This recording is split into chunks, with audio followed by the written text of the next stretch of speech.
Mau nitip berdiri ya? Soalnya kalau duduk nanti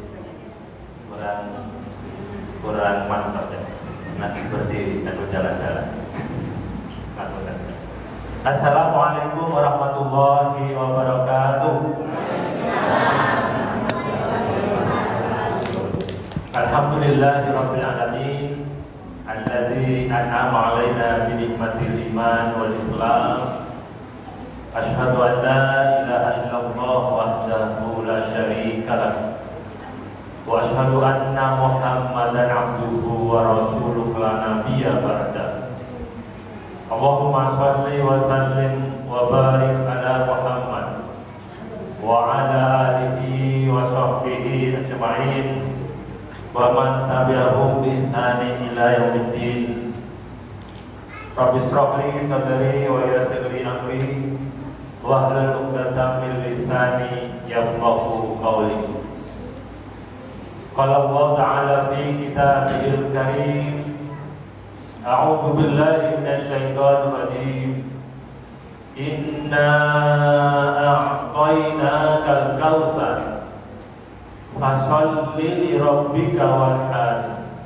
Inna syani'aka huwal abtar. Shadaqallahu adzim. Yang kita hormati bersama-sama para tokoh yang hadir pada malam hari ini. Ada Bapak Haji Halimi, ada Abah Tejo, punya Abah Tejo, Masya Allah. Segenap pengurus masjid, termasuk pengurus pimpinan ranting Muhammadiyah Putrajaya, ibu-ibu yang luar biasa, lebih banyak ibu-ibunya saya kira ya. Nah, ibu-ibu ini adalah pengukir sejarah. Tanpa ibu-ibu, bapak-bapak tidak bisa berbuat apa-apa. Pertama adalah kita bersyukur kepada Allah Subhanahu wa taala di malam yang penuh dengan keberkahan ini kita bisa bersilaturahim, bisa hadir dalam majelis ilmu. Barang siapa yang hadir berangkat dari rumah untuk menuntut ilmu, maka Allah mudahkan jalan menuju surga.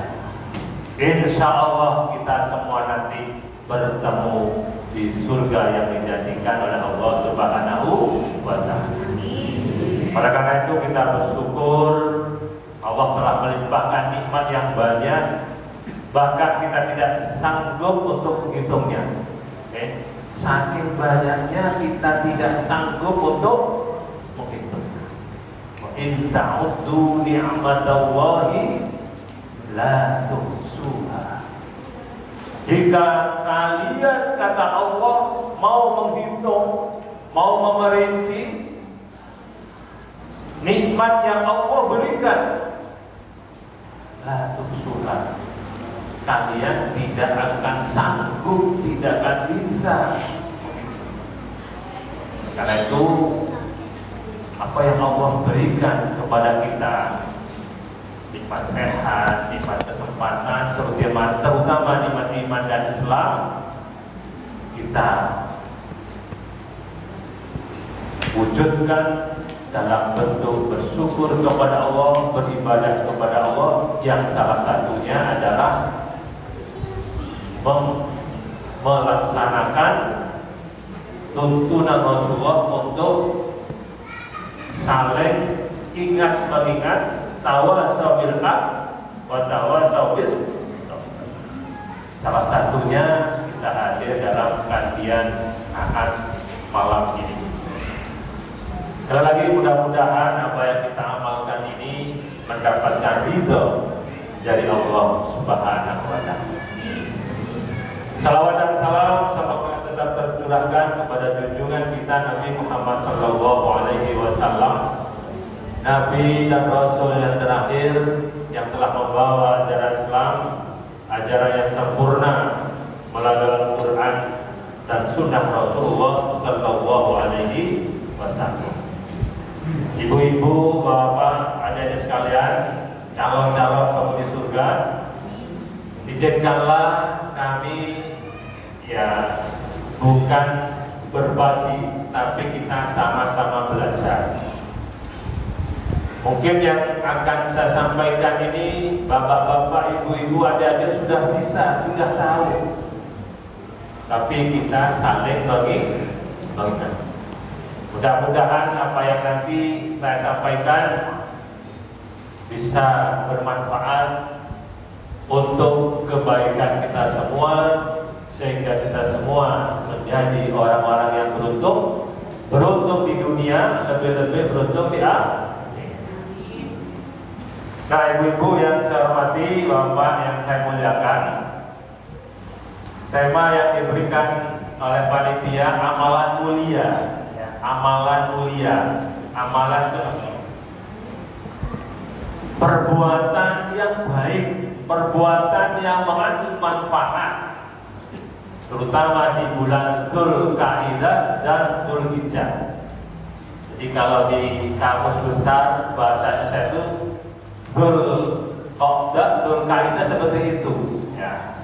Dzulhijjah ya pakai Z, ya, tapi kita bacanya Dzulhijjah, Dzulqa'dah atau Dzulqa'dah. Ibu-ibu, bapak sekalian, sekarang sudah masuk tanggal berapa Dzulqa'dah? Sudah masuk, kalau sekarang tanggal 25, insya Allah sudah masuk 27, ya. Kemudian kalau sudah masuk maghrib itu sudah tanggal baru, berarti sudah tanggal 28 di bulan Dzulqa'dah. Maka ada apa dengan Dzulqa'dah? Ada apa dengan Dzulhijjah? Kenapa kita harus mengamalkan sesuatu yang sangat mulia di bulan-bulan itu?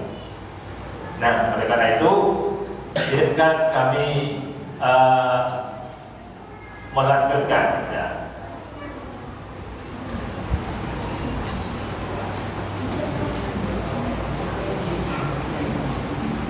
Turun ke depan.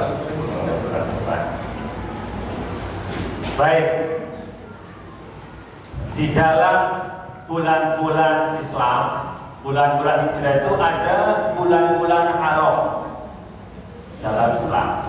Maksudnya bulan haram apa? Bulan yang dimuliakan, bulan yang diagungkan, bulan yang dianggap, bukan hanya dianggap, tapi memang bulan yang baik. Bukan kata manusia, tapi kata Allah Subhanahu wa Ta'ala. Jadi ada bulan haram, bulan yang dimuliakan. Nah, apa saja bulan haram itu? Kalau di dalam Al-Quran surat At-Taubah, surat At-Taubah, surat itu berapa ibu-ibu? Biasanya ibu-ibu itu pasti bisa. At-Taubah surat ke 9, Masya Allah, luar biasa. Pada ayat ke-36, ya. Di situ ada kata-kata arba'atun huruf, arba'atun huruf, ya, arba'atun huruf. 4 bulan yang haram, 4 bulan yang dimuliakan, diagungkan. Itu dalam surat At-Taubah surat ke-9 ayat 36. Kemudian 4 bulan haram itu yang mana saja? Nah, Rasulullah Sallallahu Alaihi Wasallam memberikan isyarat kepada kita semua.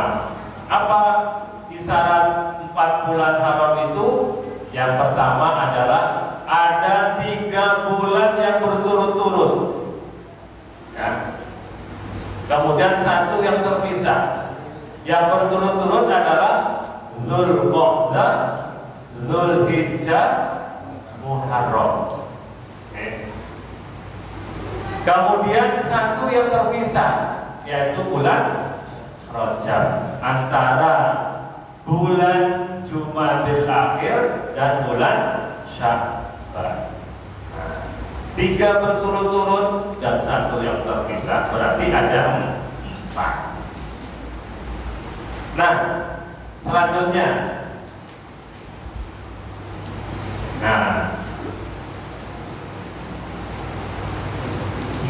bulan-bulan Islam.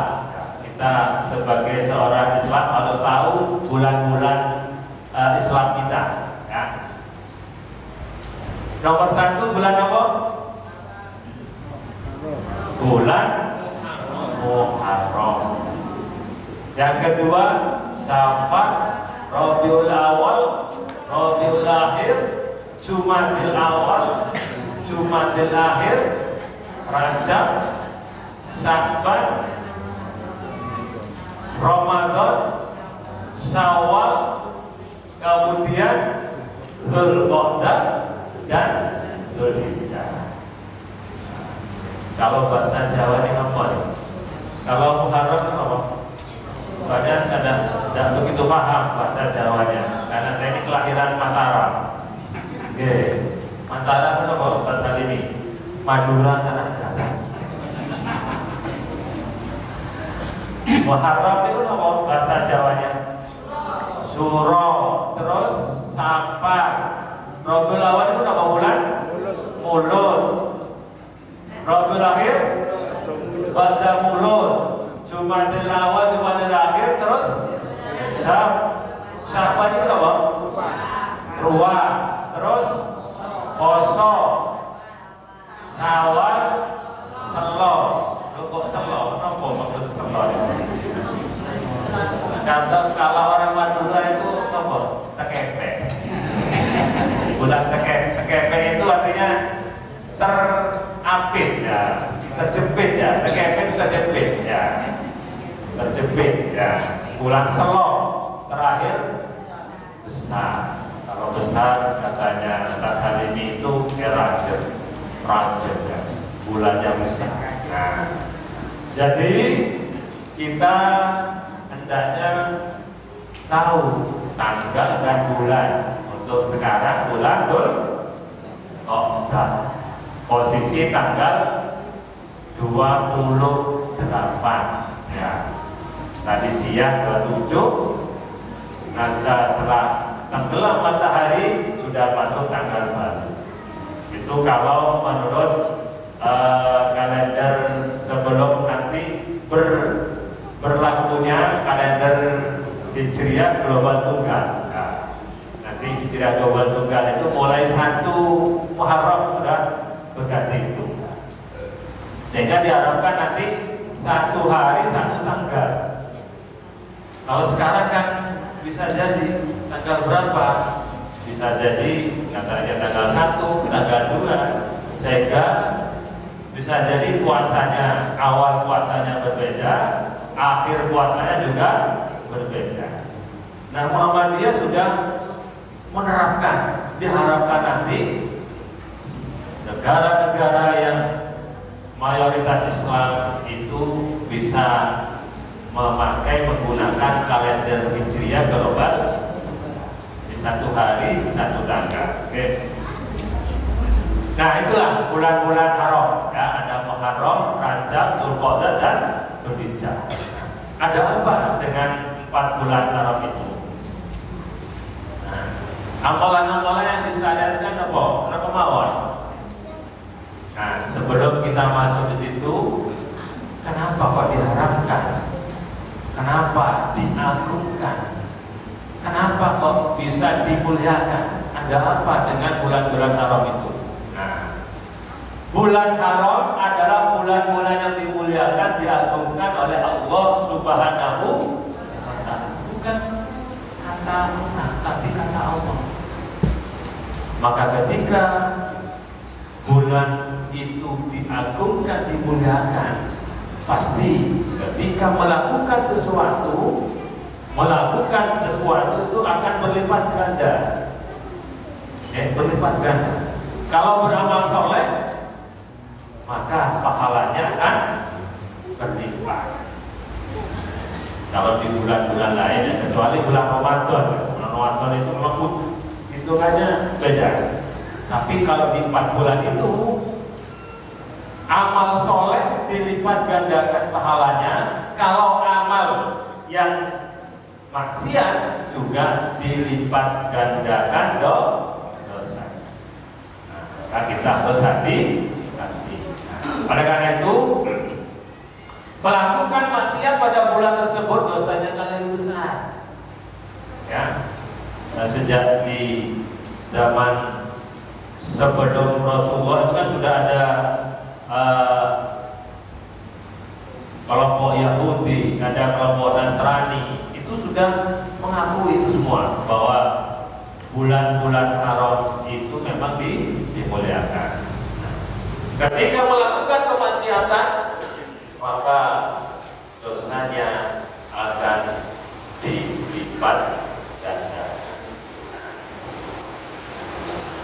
Jadi itulah salah satu keistimewaan dari bulan-bulan haram itu. Ibu datang di sini di bulan haram, wah pahalanya tidak bisa dihitung itu. Apalagi ada yang nyumbang apa? Sino, ada yang nyumbang ini. Meskipun tidak nyumbang, hadir saja pahalanya akan meningkat. Insya Allah. Yang penting ikhlas, tidak terpaksa. Okay? Karena nanti akan bertemu di surga. Nah, nanti satu hari jemaah ukhuwah kumpul di surga. Tidak usah di-WA. Tidak usah ada seksi konsumsi, tidak usah, langsung sesuai dengan keinginannya. Jadi tombol nomor 1 itu mungkin boleh, nomor 2 mungkin soto, nah, yang nomor 3 mungkin sate, buahnya juga begitu, ya. Ada buah atau minuman di surga itu bisa kita nikmati sekarang. Nah, kira-kira di surga itu ada minuman apa? Minuman di surga ini susu. Sungainya saja sungai susu. Apalagi sungai madu. Tidak usah beli. Kemudian sungai arak. Loh kok arak? Araknya beda dengan yang sekarang. Kalau arak itu kan memabukkan, di sana malah menyehatkan. Beda. Ya. Beda, bahan bakunya beda ya. Nah, kita lanjutkan. Apa saja yang bisa kita amalkan di bulan-bulan haram itu, termasuk di bulan Dzulqa'dah ini? Yang pertama, memperbanyak puasa sunnah. Puasa sunnah yang sudah dituntunkan oleh Rasulullah Shallallahu Alaihi Wasallam. Nah, pemohon Senin dan Kamis. Ya. Besok hari Senin, monggo. Nah. Kemudian Kamisnya juga diusahakan Senin dan Kamis.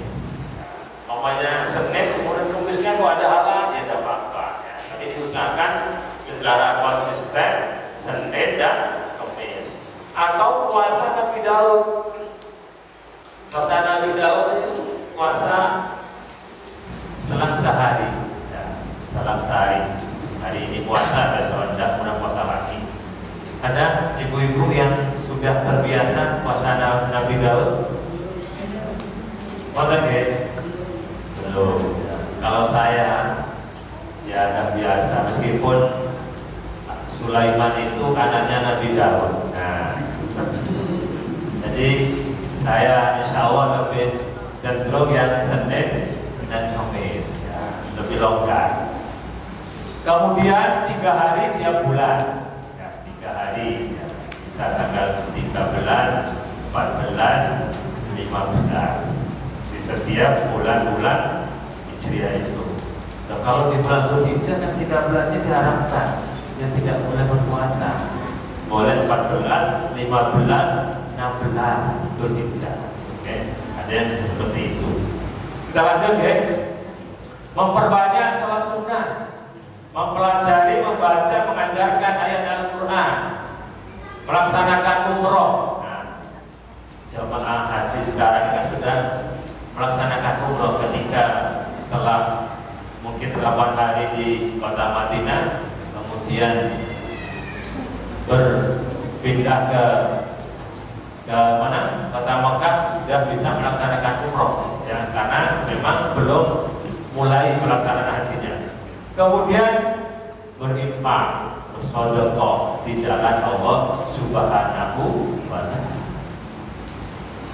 Infak itu boleh dengan harta, boleh dengan apa? Tenaga, boleh dengan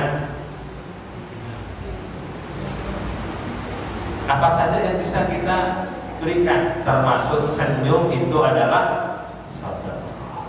Senyum berpahala, ya. Apalagi juga dengan harta kalau ada, ya. Itu amalan-amalan yang bisa kita amalkan sesuai dengan tuntunan Rasulullah SAW. Pokoknya berbuat baik dilipat gandakan, berbuat jahat juga dilipat gandakan.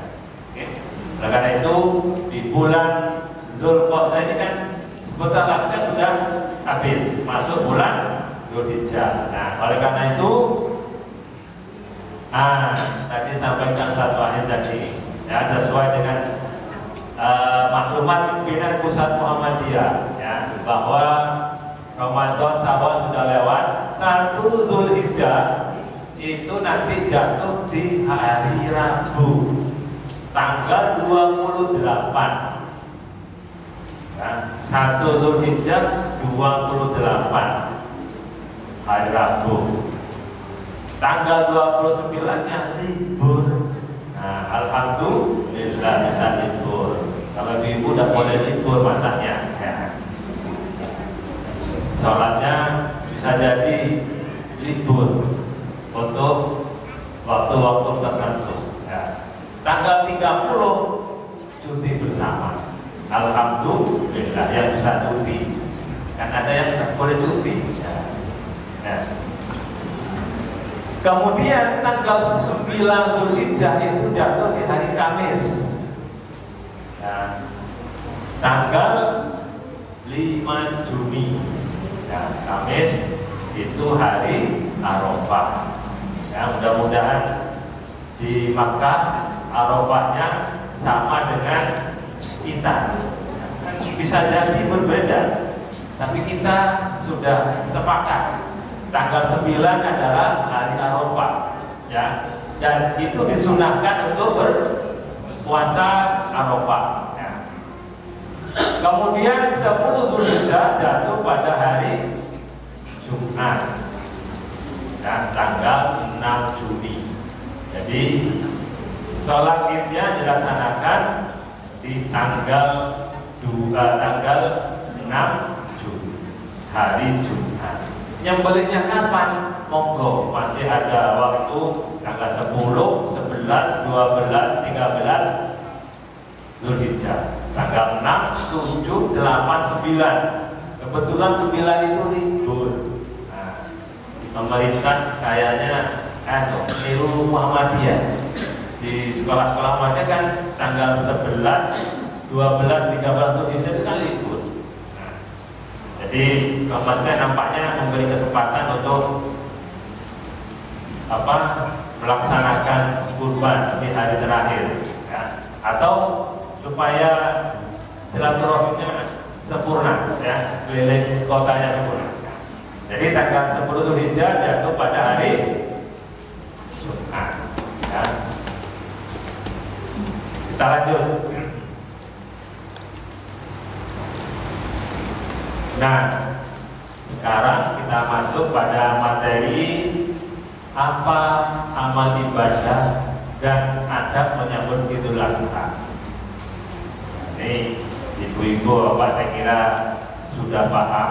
Saya tinggal memantapkan saja, ya, mengingatkan. Ya. Apa saja? 1, memperbanyak membaca tahlil, takmid, takbir, ya, zikir, mengerjakan amal soleh terutama tanggal 1 sampai tanggal 10. 1 itu kemana? Tanggal 28 nanti, 28 Mei sampai tanggal 6 Juni. Itu tanggal 1 sampai tanggal 10 Zulhijjah.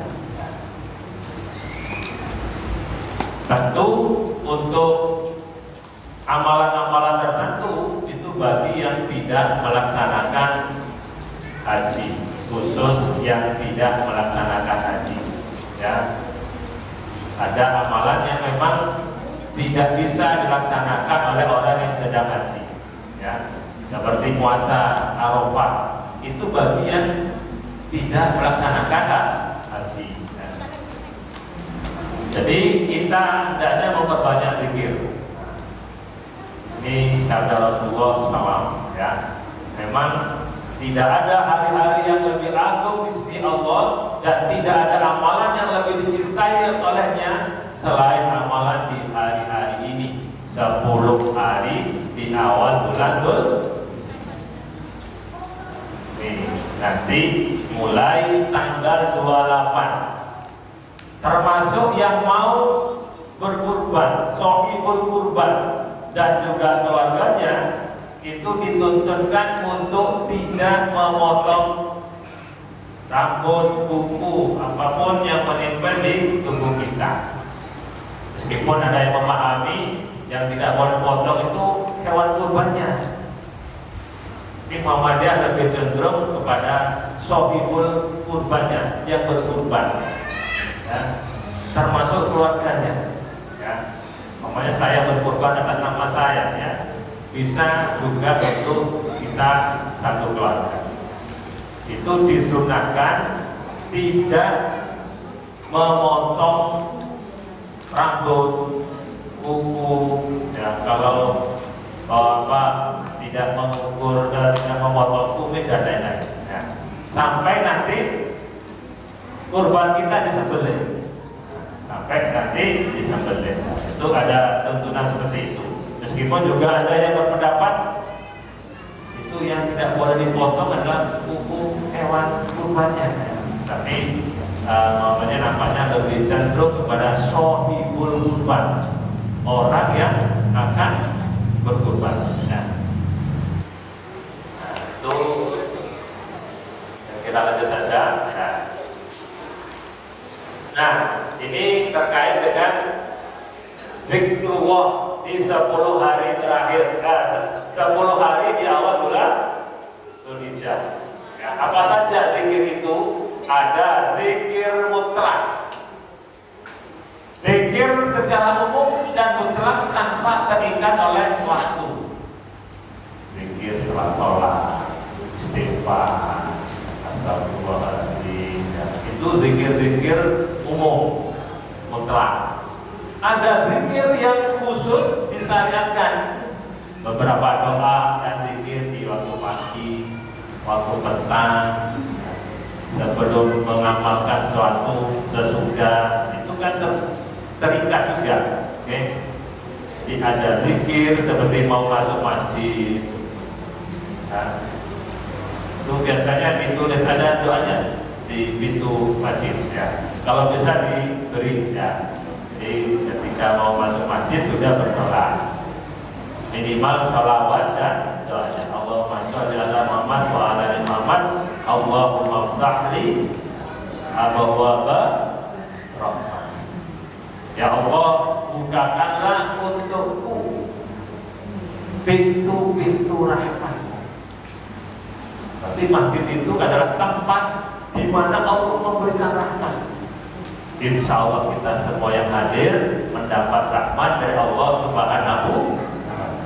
Insya Allah, ya. Kemudian zikir yang terikat.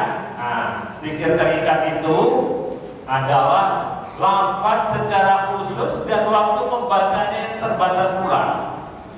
Khususnya adalah takbiran. Kapan takbiran itu bisa kita baca? Untuk takbir Idul Adha dimulai dari fajar. Takbir fajar kan waktu subuh, oke? Waktu subuh tanggal berapa? Tanggal 9 Dzulhijjah di hari Arafah. Jadi hari Kamis subuh itu kita boleh bertakbir.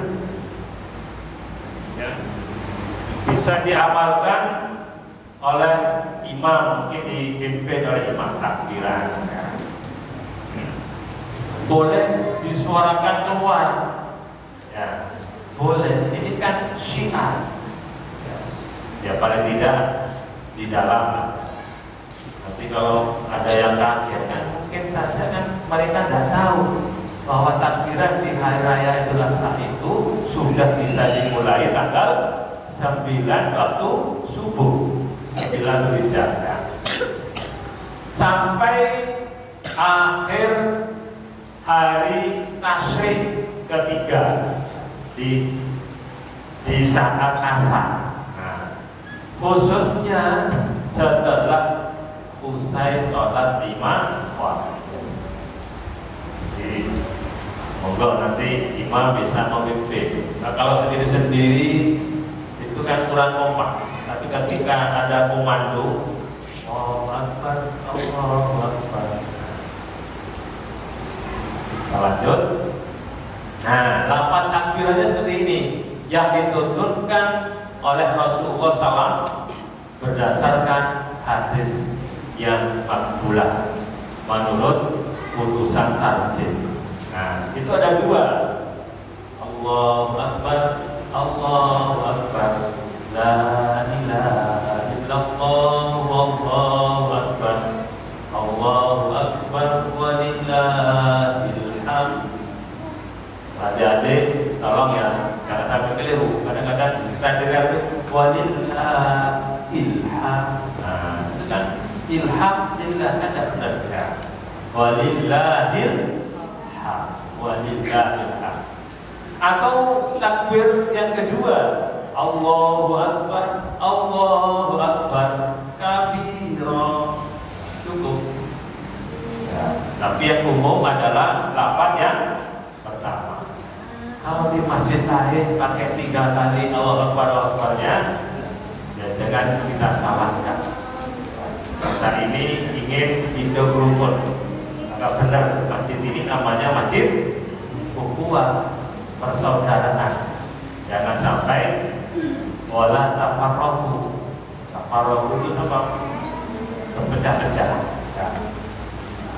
Itu takbirnya. Ya. Kita lanjut lafaz takbiran. Ya. Nah, sabda Rasulullah seperti itu dan dalil terkait dengan takbiran tadi. Nah. Kapan lafaz takbir? Tadi sudah kami sampaikan, kalau di Idul Fitri ketika terbenam matahari di akhir bulan Ramadan, sudah masuk tanggal 1 Syawal, itu kita bilang sampai akan melaksanakan sholat. Setelah sholat, setelah khutbah sudah tidak ada lagi takbiran. Tapi kalau Idul Adha itu tadi mulai fajar di tanggal 9 Dzulhijjah sampai tanggal 13 di waktu asar, 13 Dzulhijjah. Itu yang pertama. Sekarang yang kedua. Nanti kalau ada yang bisa menanyakan, jadi kalau ada yang kurang jelas. Jadi yang pertama tadi memperbanyak takbir, tahmid, zikir dan lain-lain. Khususnya di tanggal-tanggal tertentu dimulai untuk takbiran. Yang kedua, memperbanyak puasa di 9 hari pertama bagi yang tidak sedang berhaji.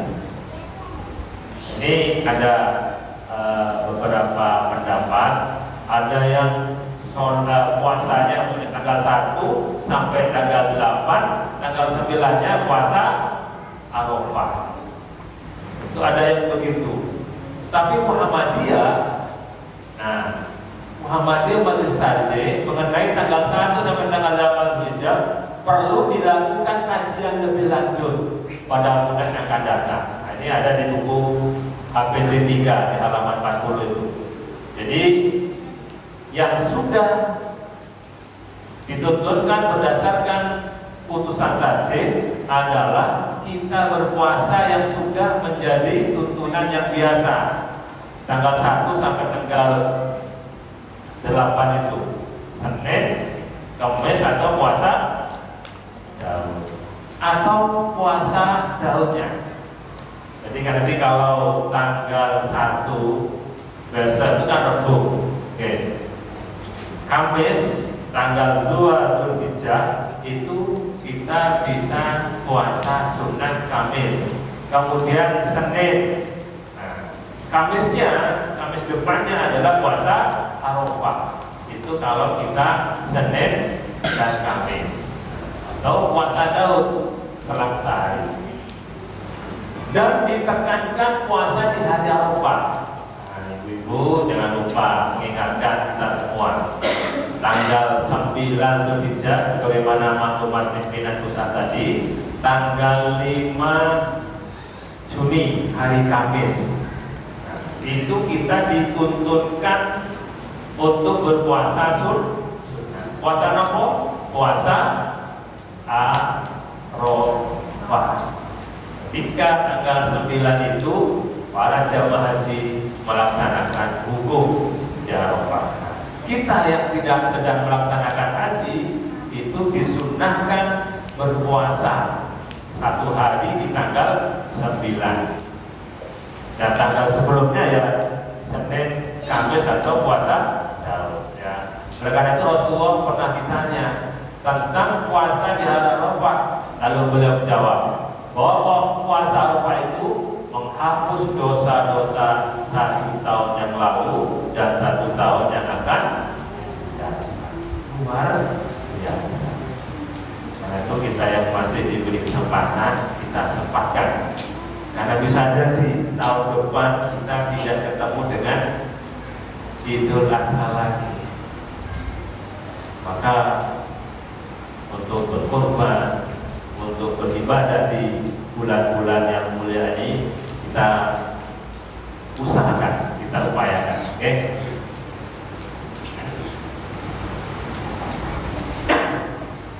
Itu yang nomor 2. Nah, ketiga, melaksanakan sholat Idul Adha yang insya Allah akan kita laksanakan tanggal berapa? Tanggal 6 Juni di hari, kalau di daerah ini dilaksanakan di Jalan Kembar.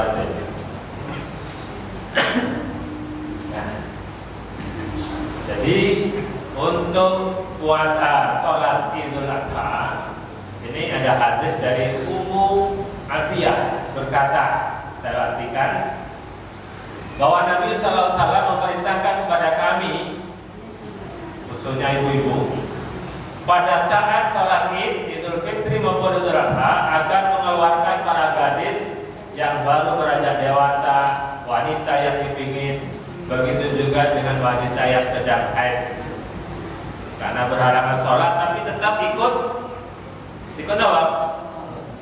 Bukan ikut sholat, ikut hadir. Nah, untuk apa? Untuk mendengarkan khutbah setelah melaksanakan sholat. Jadi, namun beliau memerintahkan kepada wanita yang sedang haid itu untuk menjauhi, maksudnya ada di sisi belakang, karena nanti setelah sholat akan ada khutbah. Nah, di zaman Rasulullah SAW, Rasulullah memberikan rukhsah ya, bagi yang sudah melaksanakan sholat Id itu boleh tidak melaksanakan sholat Jumat. Loh kok begitu? Iya, di zaman Rasulullah itu tempat sholat Idnya kan jauh-jauh, orangnya orang-orang desa, sehingga Rasulullah memberikan rukhsah keringanan, tidak usah balik, tetap melaksanakan sholat zuhur. Tapi kalau sekarang umat ada di sekitar kita, maka takmir masjid harus menyiapkan dan menyelenggarakan, sehingga ada pilihan bagi orang yang jauh boleh tidak melaksanakan melaksanakan puasa sholat id. Setelah melaksanakan sholat id tidak boleh tidak melaksanakan sholat Jumat. Itu bagi yang memang jarak tempuhnya itu jauh. Kalau sholat kasihan kalau kembali lagi, karena umat Rasulullah itu ada di jauh-jauh ya. Kalau kita sekarang masjid kita dekat ya, maka kita tetap melaksanakan sholat Jumat ya. Kita melaksanakan sholat id ya. Nah tuntunannya memperbanyak takbir, termasuk ketika takbirnya itu ada berapa ibu-ibu? Takbir sholat id di rakaat pertama ada 7, termasuk takbiratul ihramnya. Jadi 7 itu tambahannya, namanya takbir zawaid, takbir tambahan setelah takbiratul ihram. Nah, itu takbir maksudnya takbiran ya. Kemudian yang kedua, tidak makan sebelum sholat id. Jadi ketika subuh, sudah masuk sholat subuh, ya kita diusahakan tidak makan, tidak apa istilahnya, ngemil gitu, minum atau tidak, ya tidak makan ya, sampai nanti selesai sholat id baru kita. Jadi bukan berpuasa, tapi tidak makan dulu. Beda dengan untuk sholat Idul Fitri, diusahakan ya ngemil sedikit ya. Jadi bukan makan besar, tapi ya yang penting mengonsumsi dulu, baik minum maupun makan. Jadi kata Abdullah bin Buraidah dari ayahnya yaitu Buraidah bin Al-Husain, diriwayatkan bahwa Rasulullah SAW pada pagi hari, pada hari Idul Fitri tidak keluar sebelum makan. Jadi makan sedikit, mungkin kurma dan lain-lain. Dan di hari Idul Adha tidak makan sehingga selesai sholat. Itu tuntunan yang kedua. Yang ketiga waktunya, ya, diusahakan sholat Idul Adha itu lebih pagi, ya, kira-kira 30 menit dari terbitnya matahari. Sekarang terbit matahari itu kan kira-kira setengah 6 ya, kira-kira ya, jam 6 itu sudah tebus ya. Ya mungkin sambil nunggu jemaah bisa ya paling tidak toleransi lah 5-10 menit. Karena itu nanti jemaah itu diingatkan supaya datangnya lebih awal. Lanjut, dilaksanakan di lapangan ya. Kecuali hujan ya, harus masuk ke ruangan atau di masjid. Ini tempatnya di lapangan. Nah ini dikerjakan 2 rakaat, tidak ada sholat sunnah sebelum maupun sesudahnya. Ini sudah kita pahami semua ya. Termasuk azan dan iqamah tidak ada. Kemudian, nah ini perlu kami sampaikan ya. Tata caranya memulai dengan takbiratul ihram sebagaimana sholat-sholat yang lain ya. Takbiratul ihram Allahu Akbar, baru setelah itu baca doa iftitah. Dan iftitahnya yang pendek saja, kan ada tuntunan, ada 3 contoh ya dari Rasulullah berdasarkan putusan tarjih itu. 1, Allahumma barik. Yang kedua, kabirah walhamdulillah kasih doa subhan, yang panjang itu. Nah wajah tuh bukan kabir, wajah tuh wajahiyah alladzi fatara samawati itu panjang. Kemudian ketiga pendek jelas ya, Allahu akbar kabirah walhamdulillah kasih wa subhanallah wa ta'ala. Cukup. Itu doa kita yang dituntunkan, dan itu pilihan. Dalam hadis itu ada pilihan. Ada pilihan, boleh yang Allahu Akbar, boleh wajah itu yang panjang, atau Allahu Akbar kabira walhamdulillah kabira wa subhanallah wa ta'ala. Setelah iftitah itu baru ada takbir zawaid tambahan 7 kali takbir untuk rakaat pertama dan 5 takbir setelah kita berdiri dari sujud. Kemudian boleh angkat tangan, masing-masing takbirnya itu boleh juga tidak angkat tangan. Kalau PDM Surabaya, tartib PDM itu lebih condong kepada tidak angkat tangan, cukup Allahu Akbar, Allahu Akbar. Sama dengan ketika kita sholat jenazah, yang harus angkat tangan yang pertama. Untuk 3 takbir berikutnya boleh angkat tangan, boleh tidak pakai angkat tangan. Yang penting membaca takbir, Allahu Akbar, Allahu Akbar.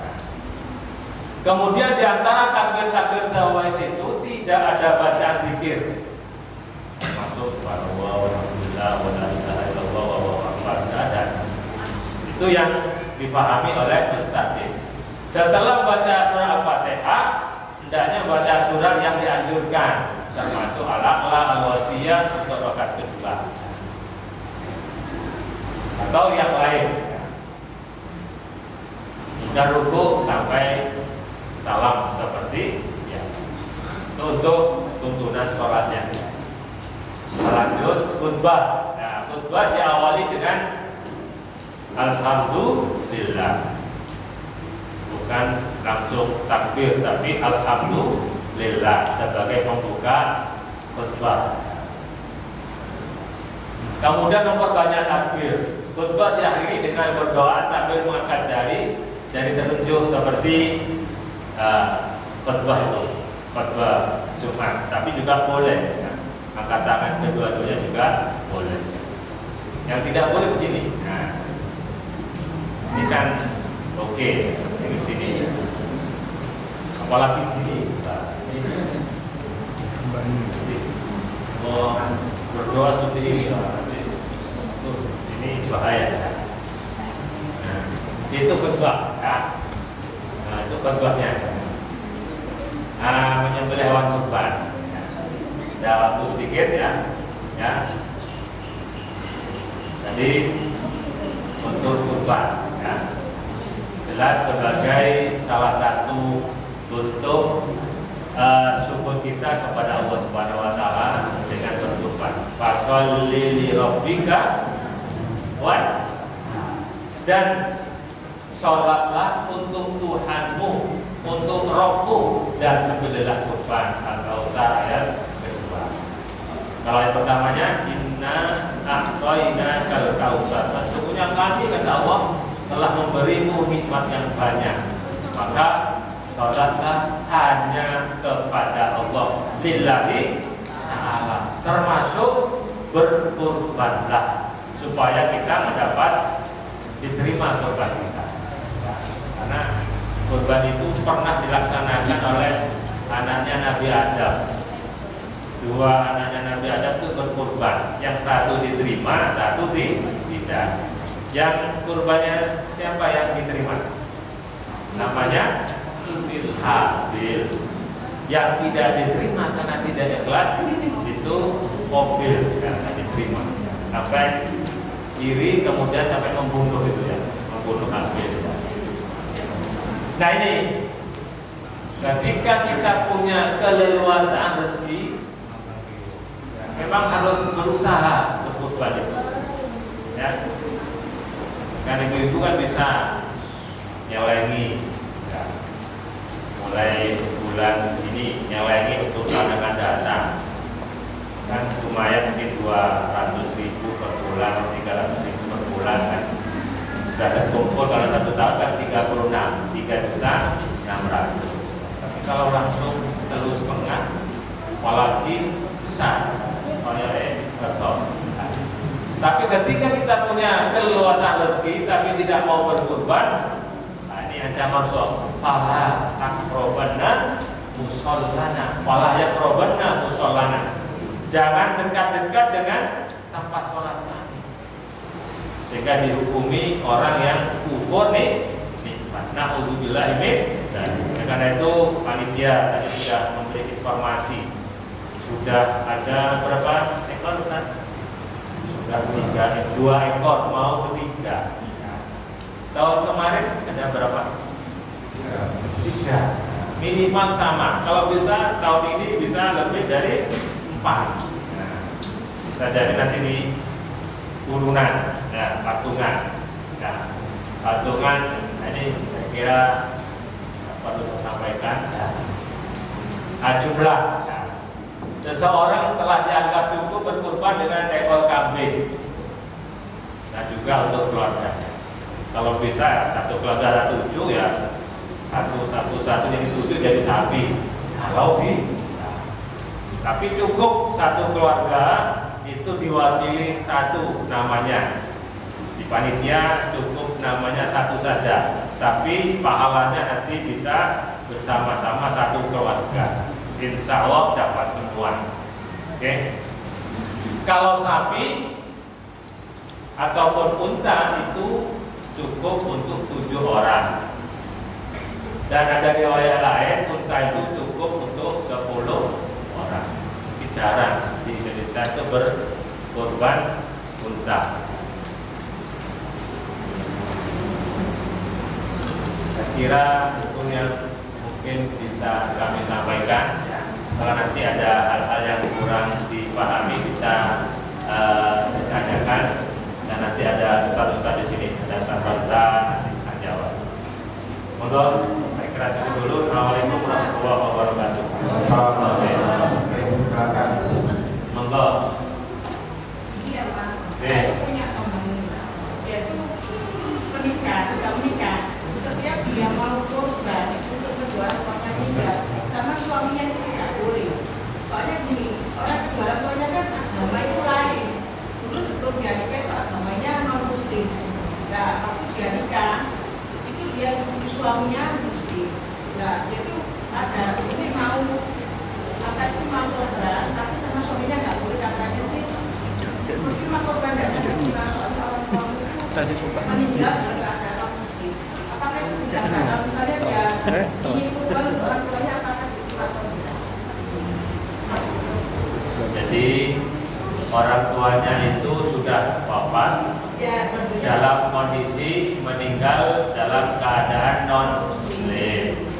Kemudian anaknya kan kepingin berbakti. Nah, setelah nikah dengan orang Islam mendapat hidayah, dia menjadi muslimah. Nah, pertanyaannya tadi, apakah boleh istrinya tadi, istri yang mau berkurban di atas namakan orang tua yang non muslim, apalagi sudah meninggal?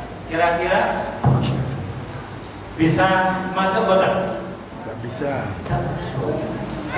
Benar suaminya tadi, ya, lebih baik ya untuk keluarga. Kenapa? Apalagi non muslim, mendoakan saja itu tidak masuk, meskipun masih hidup. Tapi kalau kita berdoa kepada Allah agar mereka yang non muslim bisa diberi hidayah, itu boleh. Tapi berdoa, mendoakan mereka untuk mereka yang non muslim itu dilarang. Termasuk kita menjawab salam atau mengawali salam kepada orang non muslim. Assalamualaikum warahmatullahi wabarakatuh. Mereka kita ucapkan pada mereka itu tidak boleh. Kita mendoakan mudah-mudahan kamu selamat, dapat rahmat dan dapat barokah. Kepada orang yang non muslim itu dilarang. berarti itu orang tuanya juga nggak boleh. Iya, tidak boleh. Ya. Kita doakan ya Allah buatlah hidayah orang tua kami, itu boleh. Ya, tapi ketika kita mendoakan selamat, mendoakan dapat rahmat dan keberkahan, itu tidak boleh. Nah, oleh karena itu untuk kurban kepada orang yang sudah meninggal, apalagi non muslim, itu tidak akan diterima. Nah, kalau orang tua kita sudah meninggal dan muslim, ketika masih hidup dia punya wasiat atau punya pesan, saya punya tabungan, nomornya ini, noreknya ini, tolong nanti di tahun depan ya dibelikan sapi atau kambing. Kemudian belum sampai 6 tahun almarhumah atau almarhum. Nah, boleh kita mengatasnamakan orang tua kita yang sudah meninggal dengan catatan muslim dan ada wasiat atau pesan, sudah ada niat. Nah sekarang insya Allah meskipun kita tidak atasnamakan orang tua kita akan mendapatkan pahala dari amal ibadah kita yang kita amalkan. Karena kita adalah anak-anak yang soleh-solihah, apalagi mendoakan orang tua kita. Mereka almarhumah orang tua kita akan mendapat pahala dari kita. Itulah pentingnya kita mendoakan. Insya Allah orang tua kita yang telah mendidik kita menjadi anak-anak yang soleh-soleh akan mendapatkan pahala jariah dengan amal ibadah kita, termasuk apa? Kurban. Kalau bisa setiap tahun berkurban, ya. Kalau atas nama di panitia gantian tidak apa-apa. Satu keluarga 7 orang. Tahun ini atas namanya tidak apa-apa. Tapi itu kan nanti pahalanya mengalir di keluarga itu. Betul begitu? Jadi kita berharap mudah-mudahan amal ibadah kita termasuk kurban kita, karena lillah tadi fasholli li rabbika wanhar itu kan dikabulkan oleh Allah Subhanahu. Mungkin ada yang lain? Untuk Bapak Ibu yang lain yang masih ada melakukan itu yang nanti tidurnya tidak kepikiran, monggo ditanyakan langsung. Mata Bu, kabur, Monggo, kawan, oke, dari luar, Pak.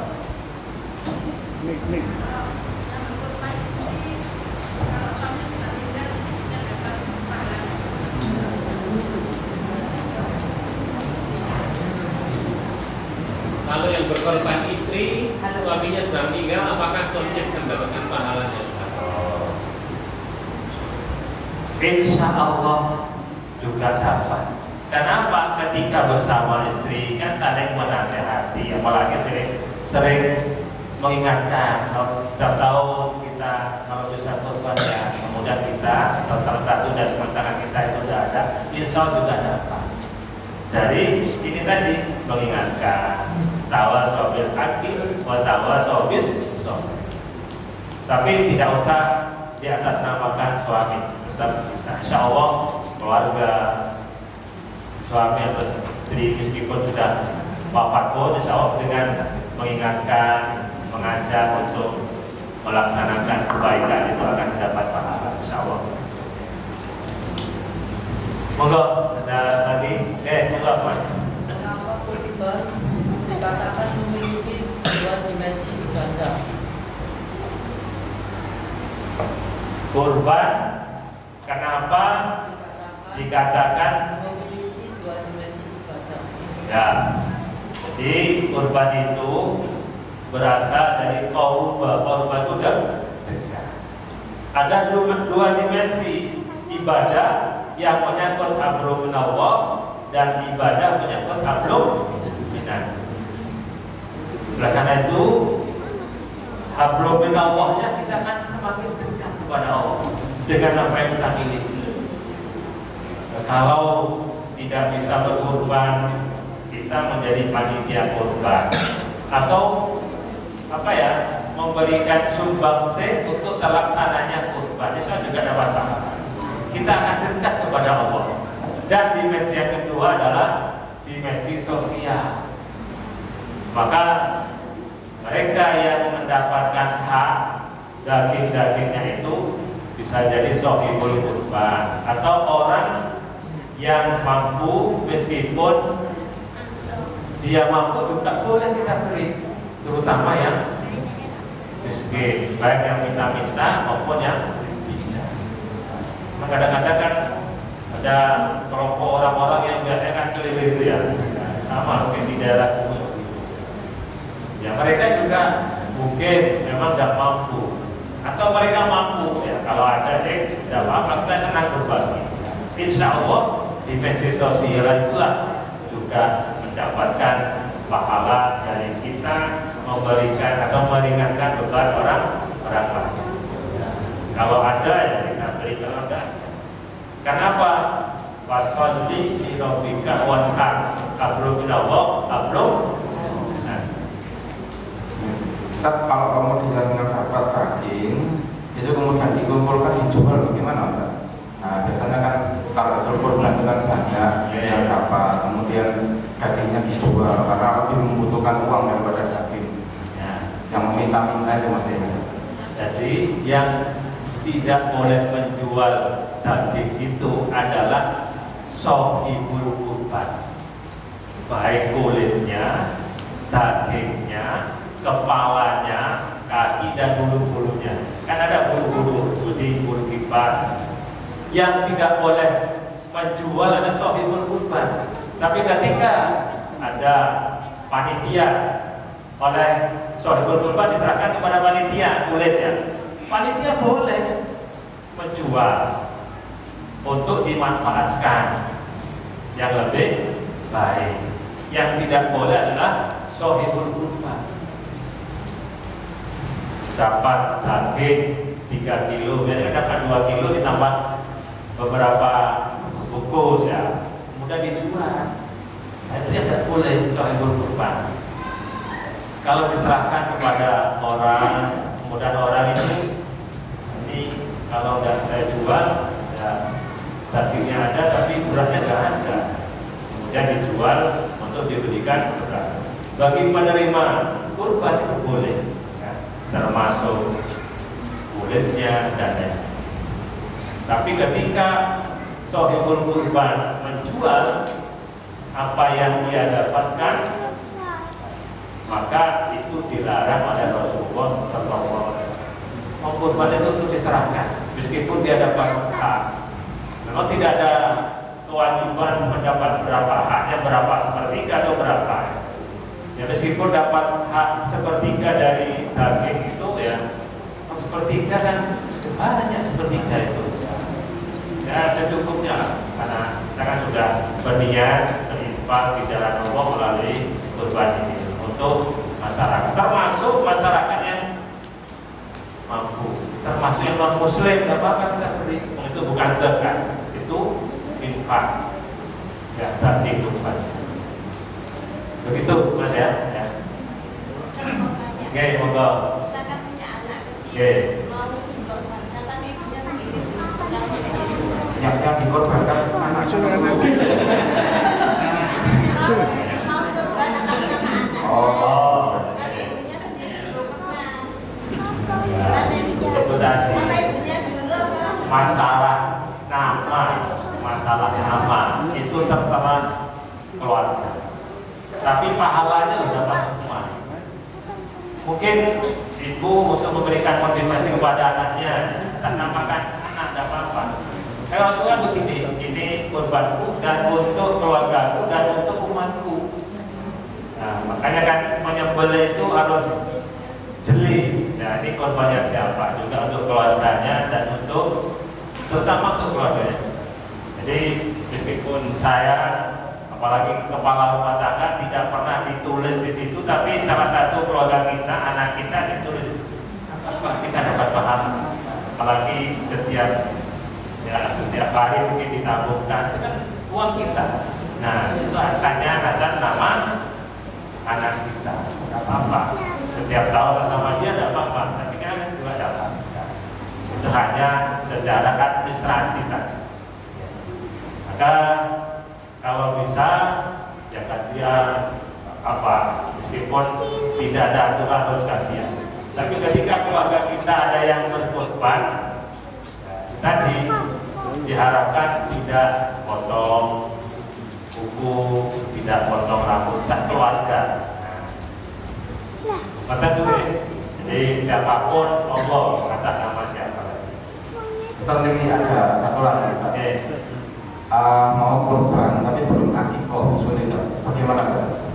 Belum akikoh. Belum akikoh. Akikoh itu kan apa? Menyembelih kambing sebagai bentuk syukur di hari ke-7 atau ada yang lebih longgar lagi ke-14-nya atau 21, bahkan sampai balik ya. Sementara kita tidak sempat itu, apalagi seperti saya ini ya. Jangankan berakikoh ya, untuk makan saja itu dulu ya belum panen, belum waktunya kuning sudah dipanen duluan ya. Berasnya itu gabahnya itu dijemur ya, kalau di desa itu supaya bisa jadi beras kemudian ditumpuk. Jangankan akikoh, makan saja. Nah kita sudah besar, kemudian mampu, boleh nggak berakikoh untuk dirinya sendiri? Ya itu sudah lewat. Dan itu adalah tanggung jawab orang tua kita dulu. Kalau orang tua kita tidak mampu pada saat itu ya tidak usah. Nah sekarang mampu beli kambing. Ini akikoh apa kurban. Kalau akikoh belum tentu masuk, belum tentu diterima. Kenapa? Akikoh itu ketika masih bayi sebagai bentuk syukur. Sekarang sudah dewasa, punya dana 1 ekor kambing atau patungan 1 ekor, 1 patungan ya hendaknya diniatkan kurban ya. Kemudian kita punya anak kecil ya, nitip akikoh ketika penyembelihan kurban itu boleh, tapi sampaikan kepada panitia, ini akikoh anak saya juga yang kemarin 2 minggu yang lalu, seminggu yang lalu baru lahir, titipan akikoh ada apa-apa. Tapi jangan double, wah ya enak pahalanya double. Ya akikoh dan kurban anak saya. Nah, ini ya, salah satu. Kalau memang waktunya sesuai, tapi ketika sudah dewasa, karena akikoh itu kan tanggung jawab orang tua kita. Kita sudah mampu sekarang, ya kurban, pahalanya masuk.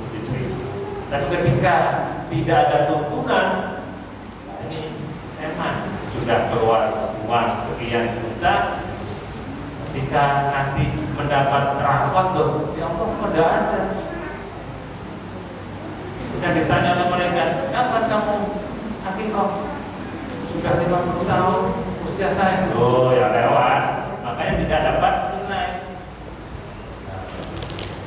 Nah alhamdulillah ini, dan maka kita beribadah itu ya syaratnya ada tuntunan dan niat ikhlas karena Allah masuk. Tapi ketika tidak ada tuntunan, meskipun ikhlas, akikoh ketika kita sudah usia dewasa, saya akikoh atas nama saya sendiri, saya ikhlas. Tapi tidak masuk. Emang lebih baik yang sudah jelas tuntunan. Insya Allah kita semua mendapat pahala dari apa yang kita amalkan, asalkan ada tuntunan dan diniatkan ikhlas karena Allah Subhanahu wa ta'ala. Wonten malih? Nggih, monggo. Nggih. Dapat nanti 2 kali. Nggih, Yang bersangkutan tadi, teman saya itu yang sebelumnya punya dana. Nah itu dilaporkan untuk suruh, kurang desa kan sebenarnya langgar. Soalnya kan kalau pada mau ke melanggar itu ke desa sampai kan jauh. Itu apakah kalau udah tinggal itu dapat pahala Pak? Soalnya kan pertanyaan dilakukan sebelum nikah dia udah pesen sama anak-anaknya kalau itu dilakukan untuk keluarga itu untuk diberikan surah atau melanggar. Padahal dia non muslim. Non muslim ya? Iya. Nah, itu tadi syaratnya amanu wa amilus sholihah. Syarat pertama beriman. Yang kedua beramal soleh. Salah satu tidak masuk, nggak masuk. Ya hanya mendapatkan kebaikan saja. Sama halnya dengan non muslim bantu masjid. Kita terima enggak? Kita terima bantuannya. Ya, tapi mereka yang membantu non muslim itu ya tidak dapat pahala, tapi dapat ujian. Makanya pentingnya amanu, beriman itu luar biasa. Jadi pokok diterimanya amal itu ya wal innal insana lafi khusr illa alladziina amanu wa 'amilus sholihat. Faedah dua ini. Nah, selama dia belum berikrar syahadat tidak masuk. Tapi ketika ada mau meninggal kemudian dia bersyahadat sudah tepat. Maka mudah-mudahan kita semua diberi kelancaran oleh Allah untuk beramal soleh, terutama di 4 bulan haram dan di bulan Dzulhijjah yang insya Allah akan kita dapatkan. Mudah-mudahan kita sehat walafiat, diberi kemampuan untuk beribadah dan ibadah-ibadah kita mendapat ridho dari Allah Subhanahu wa taala. Kalau ada hal kurang berkenan, mohon maaf yang sebesar-besarnya. Nasrullah wa fathul qarib. Wassalamualaikum